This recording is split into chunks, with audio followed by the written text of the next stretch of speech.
میں نے تیرے بازو کو طاقت بخشی بیاخی کا تیرا بھائی پیدا کر کے.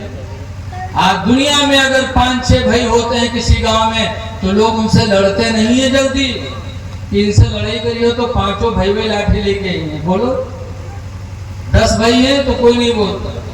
ہمارے نیپال روبیڈیہا بارڈر پہ ایک گاؤں ہے رنجیتوا, ہمارے کبڑیا برادری کے ایک ملا جی ہیں, ان کے 18 لڑکا.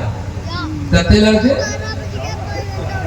تو گاؤں میں کوئی ملا سے نہیں بول رہا تھا, کہتے ملوا سے نہ باجھرے نہیں تو 18 لاٹھی گیوں کے لنگ سے دے. ملا بہت شان سے رہتے ہیں کہ 18 اولاد ہیں ان کے. بھائی کو بھائی سے طاقت ملی. اور انہوں نے اپنے بپا کے اکیلے ہوتے, اکے بھائی اکیلے کوئی نہیں. تو کا گاؤں میں یہاں کون عزت ملے تھے, جو کوئی پاؤ تھے وہی تھپڑی آتے تھے. کہتی کا مارو کا کب بولے والا ہے, آگے پیچھے کوئی ہے ہی نہیں, چاہے جب مار دو چاہے جب گالی دے. اس لیے لوگوں اگر بھائی تمہارا ہے کوئی تو بھائی کے ساتھ اچھا سلوک کرو. اس لیے کہ اللہ فرماتا ہے تیرا بھائی پیدا کر کے ہم نے تجھے طاقتور بنا دیا. لیکن افسوس ہے کہ لوگ آج بھائی کے دشمن ہو جاتے بیوی کے کہنے پر. بیوی کے کہنے پر بھائی کے دشمن. اور عورتیں آج کل کیسی ہوتی ہیں اللہ رحم کرے. صبح ہوئی تو آدمی کے یہاں باسی کھانا کھوائی کے پٹھے دیں جاؤ گنا کھاتا ہو, بعد میں اپنا کا تازہ کھانا بنائیے تاکہ کھائیے تاکہ محلم گھوم گھوم پنچایت کے لیے ہنسیے کے لیے. اور جب شام ہوئی تو جانیے کہ ہمارا آدمی آوے والا ہے, وہ بس منہ کپا نہ پھلا گھر میں بیٹھ گئے. اب وہ جب شام کے نرہا ترسا لوٹی تو نہ ابا دیکھی نہ اماں کا دیکھی. وہ ابا اماں جس کے بارے میں نبی فرماتے ہیں من نظر وجہ الوالدین نظرۃ الرحمہ, جس نے اپنے ماں باپ کا چہرہ رحمت کی نگاہوں سے دیکھا فَكَتَبَ اللَّهُ لَهُ حَجَّةً مَبْرُورًا فَكَتَبَ اللَّهُ بِكُلِّ نَظْرَةٍ حَجَّةً مَبْرُورًا. تو اللہ تعالیٰ ہر نظر کے بدلے میں اس کے لیے حج مقبول کا ثواب لکھے گا. نعرہ تکبیر, نعرہ رسالت, عظمت والدین حضرت علامہ رفیق عالم صاحب قبلہ. ہر نظر رحمت کے بدلے میں حج مقبول کا ثواب. آج ہم لوگ حج کرتے ہیں لیکن کسی کو دعویٰ نہیں ہو سکتا کہ میرا حج قبول ہو گیا. بولو. ہاں حضور نے کچھ نشانیاں بتائی ہیں کہ اگر حاجی حج کرنے کے بعد آئے اور اس کی نمازیں نہ چھوٹیں, کسی پر غلط نگاہ نہ ڈالے, کسی کا مال ہڑپ نہ کرے, تو نبی فرماتے ہیں یہ نشانیاں ہیں اس کے حج کے قبول ہونے. اگر آوے حاجی وہ نماز نہ پڑھے, ان کے بٹیا بہن تک آوے یا بےمانی کرے, تو یہ نشانیاں ہیں اس کے حج کے مردود ہو جانے. حج مقبول ہونے کی بڑی خوبی ہے. آج کل حاجی حج کے آواز ہے گڑبڑا جاتے ہیں معاملہ. جیسے کہ دلی کی جامع مسجد کے دروازے پر ایک بیچارہ اندھا کٹورا لے کے بھیک مانگے, جو نماز ہوتا رہا تو کٹورا رکھ دیا دروازے پر بیٹھا. اب جب نمازی نماز پڑھ سے نکلے لگے تو اندھا مانگے گا اللہ کے نام پر دے دو, اللہ کے نام پر دے دو. تو لوگ نکلے اٹھنی چونی ڈالے چلے جائیں.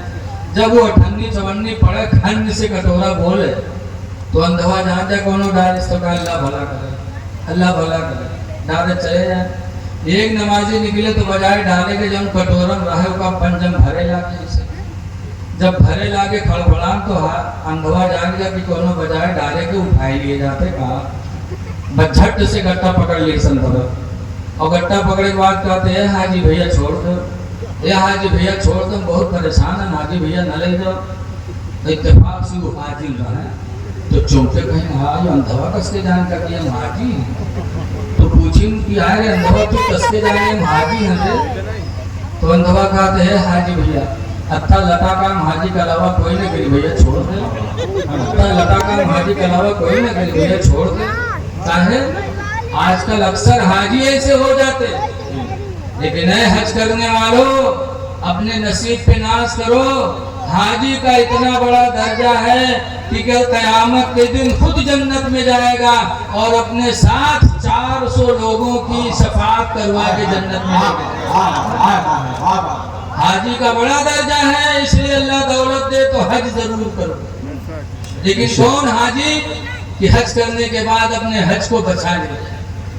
لیکن ماں باپ ایسی رحمت ہے کہ اگر ایک نظر رحمت سے دیکھ لو تو حج مقبول کا سوال۔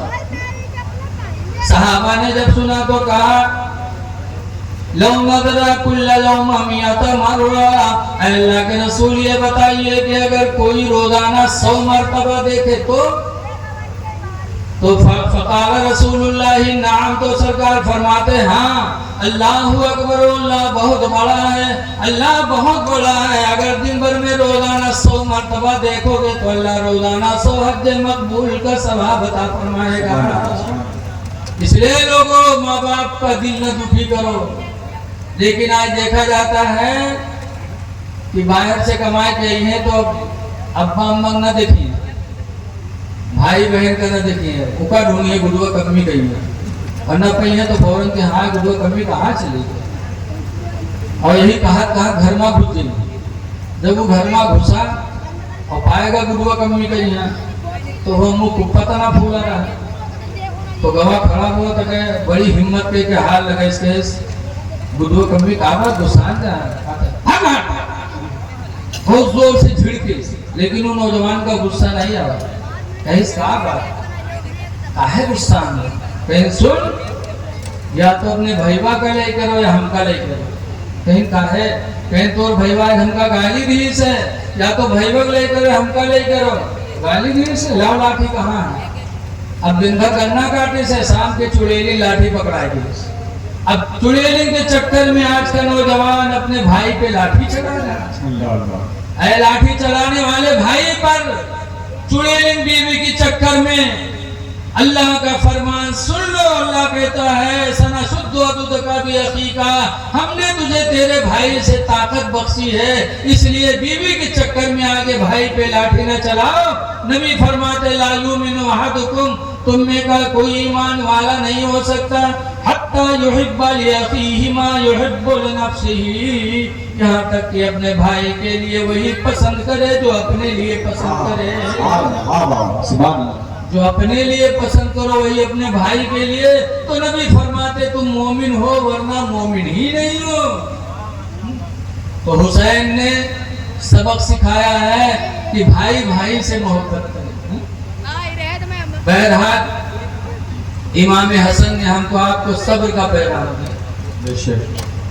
حسن حسین کی ماں فاطمہ زہرا، اللہ نے ان کا کتنا درجہ بلند کیا تھا۔ ایک بات سن لو مسلمانوں، بڑا افسوس ہوتا ہم لوگوں کے حالات دیکھ کر کے۔ آج ابا مرتے ہیں تو جب مرے تو ہو روئی، اور کے بعد تیسرے دن سیون کریں گے اور لیکن دعوت سب کریں، اور اس کے بعد پان بھی چل رہا ہے، سگریٹ بھی چل رہی ہے، ٹھنڈا بھی چل رہا ہے، ہنسی مذاق بھی ہو رہی ہے اور کھانا کھایا جا رہا ہے۔ ایسا لگتا ہے کہ لڑکے کی شادی کے ولیمہ کا کھانا۔ اے ماں باپ کے مرنے کے بعد سیون پہ ہنسنے والوں، ذرا سنو، حضرت فاطمہ کے ابا کا انتقال ہوا سنہ 11 ہجری ربیع الاول میں، اور 6 مہینہ اس کے بعد حضرت فاطمہ زندہ رہی، لیکن 6 مہینہ فاطمہ کبھی ہنسی نہیں اپنے باپ کے غم میں۔ ابھی 10 منٹ 1 گھنٹے میں باقی ہے، 50 منٹ میری تقریر ہوئی ہے، اور 1 گھنٹہ میں نے سوچ کے اپنا بیان شروع کیا ہے۔ اگر کہو تو 10 منٹ پوری کر لیں ورنہ میں اس کو بھی چھوڑ دوں۔ مجھے بلایا گیا، دور سے آیا، ایک حافظ صاحب نے ہم سے کہا 2 گھنٹہ بولنا ہے، لیکن 2 نہیں 1 گھنٹے کا میں نے ارادہ بنایا تھا۔ 10 منٹ میں آپ سے بھیک میں مانگتا ہوں، سن لو۔ فاطمہ زہرا 6 مہینہ ہنسی نہیں باپ کے غم میں، 6 مہینہ مسکرائی نہیں، اور 6 مہینے کے بعد جب رمضان کا مہینہ آیا تو حضرت فاطمہ اپنے شوہر علی کو بلاتی، اور بلانے کے بعد کہتے میرے پیارے شوہر اللہ کے شیر علی، آج رات میں دنیا سے رخصت ہو جاؤں گا، لہذا میری پہلی وصیت یہ ہے کہ میرے مرنے کے بعد حسن حسین کو مارنا نہیں، کیونکہ ایک ماں کو اپنی اولاد سے بہت محبت ہوتی ہے۔ دوسری وصیت کیا کہ میرے مرنے کے بعد ایک تندرست عورت سے شادی کر لینا، جس سے ایک لڑکا پیدا ہوگا جس کا نام عباس علم بردار ہوگا۔ سبحان اللہ سبحان اللہ۔ کچھ دنوں کے بعد میرے بیٹے حسین پر مصیبتیں آئیں گی تو اس دور میں عباس میرے بیٹے حسین کا مددگار بنے گا۔ یہ دوسری وصیت فاطمہ نے کیا۔ اور تیسری وصیت کیا کہ میرے مرنے کے بعد جب مجھے قبر میں دفن کر دینا تو یہ پرچی میرے قبر میں رکھ دینا۔ حضرت علی نے پوچھا پرچی کیا ہے؟ تو کہا اس میں ایک وعدہ لکھا ہوا ہے۔ کہا کیا وعدہ ہے؟ کہا جب آپ کا نکاح مجھ سے ہونا ہوا تو مہر میں جبریل امین آ کر کے بولے تھے کہ جنت اور جنت کی کل نعمتیں فاطمہ کے لیے اللہ نے رکھی ہیں، مہر میں علی سے شادی کرنا۔ تو میں نے کہا تھا یہ مہر پسند نہیں ہے، علی تو پسند ہے لیکن مہر پسند نہیں ہے۔ کہا پھر؟ تو فاطمہ نے کہا تھا ابا جس کے لیے آپ راتوں رات رویا کرتے ہو وہ چیز مجھے مہر میں چاہیے۔ کس کے لیے سرکار روتے تھے؟ اپنی امت کی بخشش کے لیے رویا کرتے تھے۔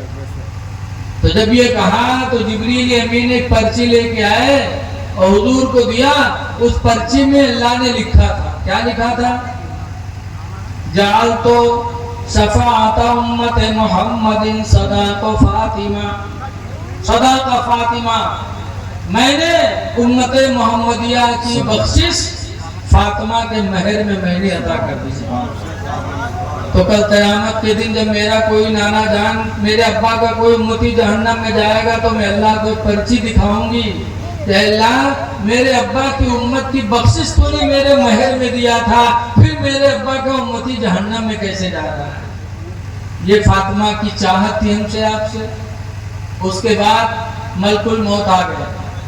حدیث میں لما حضر علیہ ملک الموت، جب ملک الموت فرشتہ حضرت فاطمہ کے دروازے پہ آیا، وقرع الباب، اور دروازہ کھٹکھٹایا۔ فاطمہ پوچھی کون؟ کہا میں ملک الموت ہوں۔ دروازہ کھولو تو فاطمہ نے کہا تھا کہ میرے چہرے کو زندگی میں کسی اجنبی نے نہیں دیکھا ہے، لہذا مرتے وقت میں نہیں چاہتی کہ ملک الموت میرا چہرہ دیکھے۔ دروازہ فاطمہ نے نہیں کھولا تو ملک الموت واپس چلے گئے۔ حدیث میں فقبض اللہ روحہا، تو اللہ تعالیٰ نے خود فاطمہ کی روح کو قبض فرمایا۔ یہ مقام تھا فاطمہ کہ آدم سے لے کر کے آج و قیامت تک سب کی روحیں ملک الموت نے نکالی ہیں، نکالیں گے، لیکن نبی کی بیٹی کے پردے کا یہ عالم کہ ملک الموت واپس ہو گئے، ان کی روح خود خدا نے نکالی۔ اے لوگوں، فاطمہ زہرا کا بڑا مقام ہے۔ اللہ تعالیٰ ان کے نقش قدم پر ہماری ماں بہنوں کو چلنے کی توفیق عطا فرمائے۔ آمین۔ آخری بات میں کہہ کے اپنی تقریر ختم کر رہا ہوں۔ امام حسین رضی اللہ تعالیٰ عنہ 9 محرم کی شام کو پانی بند ہوا تھا، 7 محرم سے 7 کو بھوکی پیاسے رہے، 8 کو رہے، 9 کو رہے۔ 9 کو عصر پڑھ کے اپنے خیمے کے دروازے پر تلوار کی ٹیک لگا کے امام حسین سو گئے۔ اتنے میں پیچھے سے ان کی بہن زینب آئیں، کہنے لگی بھائی جان آپ سو رہے ہیں، یزیدی شور مچا رہے ہیں۔ تو امام حسین نے اپنے بھائی عباس علم بردار سے کہا جاؤ پوچھو کیا معاملہ۔ جب گئے پوچھا تو یزیدیوں نے کہا جا کے کہہ دو کہ یا تو جنگ کے لیے تیار ہو جائیں یا یزید سے بیعت کر لیں۔ تو امام حسین نے فرمایا جا کے کہہ دو کہ آج رات ہم کو اور موقع دے دیں، آج رات ہم کو اور موقع دے دیں۔ ایک رات مہلت مانگی تھی، کس لیے؟ ٹہلنے کے لیے، لوگوں سے ملنے کے لیے نہیں، ایک رات مہلت مانگی تھی۔ یہ زندگی کی آخری رات ہے، اس رات کو میں اپنے خدا کو راضی کر لوں۔ تو پوری رات کربلا میں اہل بیت کے خیمے میں قرآن پڑھا گیا، اللہ کا ذکر ہوا، اس طرح خیمے سے آواز آتی تھی بھن بھن کی، جیسے مکھیاں چھاتا لگاتی ہیں تو من من کی آواز آتی ہے، ایسے من من کی آواز امام حسین کے خیمے سے پوری رات گونجتی ہے۔ کیوں؟ جانتے تھے کہ صبح شہادت ہونی ہے۔ اے لوگوں، اہل بیت پر کیا گزرتی رہی ہوگی اس رات کو، جب یقین تھا کہ صبح ہم شہید ہوں گے، کتنا غم رہا ہوگا، کتنا افسوس رہا ہوگا۔ اور آج ہم وہ رات پاتے ہیں، اہل بیت کے ماننے کا دعویٰ بھی کرتے ہیں، اور اس رات کو ہم گلی کوچوں میں اپنے دوستوں کو لے کے ٹہلتے ہیں، ماں بہنیں بھی سخی سہیلی کو لے کر گانا گاتی گھومتی ہیں۔ اے لوگوں، ذرا سوچو کہ کیا کربلا والے آپ سے خوش ہوتے ہوں گے۔ آپ کو بھی اس عاشورے کی رات میں نمازیں پڑھنی چاہیے، قرآن پڑھنا چاہیے۔ 10 محرم کو امام حسین کے لڑکے شہید ہو گئے۔ ایک لڑکے بچے زین العابدین 22 سال کے تھے، بیمار تھے۔ جب سب بھائی شہید ہو گئے تو انہوں نے کہا ابا مجھے اجازت دے دو، میں بھی شہادت حاصل کر کے بھائیوں کے پاس پہنچ جاؤں۔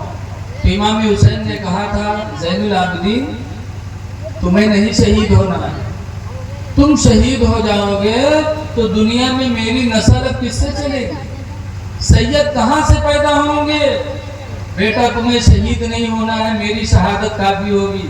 اور اس کے بعد حسین گئے، اللہ کی راہ میں لڑتے رہے، 72 زخم جسم پہ لگے، لیکن لڑ رہے تھے۔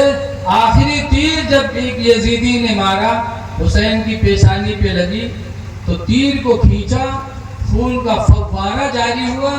امام حسین کو چکر آیا، گھوڑے سے نیچے آ گئے۔ سمر بد نصیب دوڑا اور میان سے تلوار نکالی، گلے سینے پہ بیٹھ گیا، گلے پہ تلوار رکھ کے تلوار چلانے لگا، لیکن گلا نہیں کٹا۔ تلوار کو پھینکا سمر اور ناراض ہوتا ہے، کہتا پوری رات تیز کیا اور حسین کے گلا کو تو نے نہیں کاٹا۔ تو امام حسین نے آنکھیں کھولی، فرمایا سمر تیری تلوار اس گلے کو نہیں کاٹ سکتی، قیامت تک رگڑے گا پھر بھی نہیں کاٹ سکتی، اس لیے کہ یہ گلا وہ ہے جسے رسول اللہ صلی اللہ علیہ وسلم چوما کرتے۔ سبحان اللہ، سبحان اللہ۔ اگر کاٹنا ہے تو ادھر سے کاٹنا۔ اس کے بعد فرمایا ذرا گریبان پھوڑ۔ جب اس نے گریبان پھوڑا تو کوڑ کے داغ تھے اس کے بدن میں۔ تب امام حسین کی آنکھوں میں آنسو بھرائے، کہنے لگے میرے نانا رسول اللہ کہا کرتے تھے کہ میری امت میں ایک کوڑھی ہوگا جو حسین کو کربلا میں شہید کرے گا۔ خدا کی قسم تم وہی کوڑھی ہو، اتر جاؤ میرے سینے سے۔ جمعہ کا دن ہے، سارے امام میرے نانا کے ممبر پہ کھڑے خطبہ پڑھتے ہوں گے اور تم ان کے نواسے کے سینے پہ بیٹھے ہو جس پہ آج پوری دنیا درود پڑھتی ہوگی۔ اللہم صلی علی محمد وعلی آل محمد، اللہ محمد پر رحمت نازل کرو، محمد کے آل پر۔ اتر جا، اترا۔ امام حسین اسی حالت میں سجدے میں سر ڈالے، خولی نے سر مبارک کو جسم مبارک سے الگ کر دیا۔ انا للہ و انا الیہ راجعون۔ امام حسین نے سجدے کی حالت میں سر کٹا کر کے ایک سبق دیا ہے کہ میرے نانا جان کے کلمہ پڑھنے والوں، تم میری طرح یعنی فرماتے حسین کی طرح تم اپنے سر کو سجدے میں کٹا تو نہیں سکتے ہو، لیکن کم سے کم اللہ کی رضا کے لیے اپنے سروں کو مسجدوں میں جھکا تو سکتے ہو۔ آخری تعلیم حسین نے یہی دیا ہے، اس لیے حسین کے ماننے والوں نمازیں پڑھو، بغیر نماز پڑھے حسین راضی نہیں ہو۔ چہروں پہ داڑھی رکھا لو، بغیر داڑھی رکھا حسین راضی نہیں ہو۔ میں ایک بات کہہ رہا ہوں کہ آج گاؤں میں بابا آتے ہیں، پیر آتے ہیں، سب لوگ مرید ہو جاتے ہیں۔ حسین بھی مرید ہو جاتے، لیکن یزید سے مرید نہیں ہوئے، جبکہ یزید مسلمان تھا، کلمہ پڑھتا تھا، لیکن مرید نہیں ہوئے۔ کیوں؟ یزید نے نمازیں چھوڑی تھی، داڑھی بنوا لیا تھا، شراب پینے لگا تھا، جوا کھیلنے لگا تھا، تو امام حسین نے اس کے ہاتھ پہ ہاتھ دینا گوارا نہ کیا، مدینہ چھوڑنا پڑا چھوڑ دیا، مکہ چھوڑنا پڑا چھوڑ دیا، اولادوں کو قربان کرنا تھا قربان کر دیا، جان دے دی، لیکن دھڑمنڈے کے ہاتھ میں اپنا ہاتھ نہیں دیا۔ اس لیے لوگوں، حسین نے داڑھی رکھائی ہے، داڑھی رکھا ہے۔ حضرت علی کی تو ایسی داڑھی تھی کہ ان کی داڑھی ہی کو دیکھ کر ایک یہودی ایمان لے آیا تھا، اور آج علی کے ماننے والے یا علی علی کرتے ہو اور داڑھی پھٹافٹ چھلا رہے ہو. نہ علی راضی ہوں گے نہ حسین راضی ہوں گے. نمازیں پڑھو، چہروں پہ داڑھی سجا لو، شراب اور جوا سے اپنے کو دور کر لو، ورنہ دنیا بھی تم پر لعنت کرے گی، اہل بیت بھی لعنت بھیجیں گے، اور آخرت میں عذاب جہنم ہوگا. اس لیے اللہ کی بارگاہ میں دعا ہے کہ اللہ تعالی ہم کو آپ کو اہل بیت کے راستے پہ عمل کی توفیق عطا فرمائے. ایک حافظ صاحب سے ایک اشارہ ملا ہے. دیکھیے آج الحمدللہ مسجدیں ہر گاؤں میں عالی شان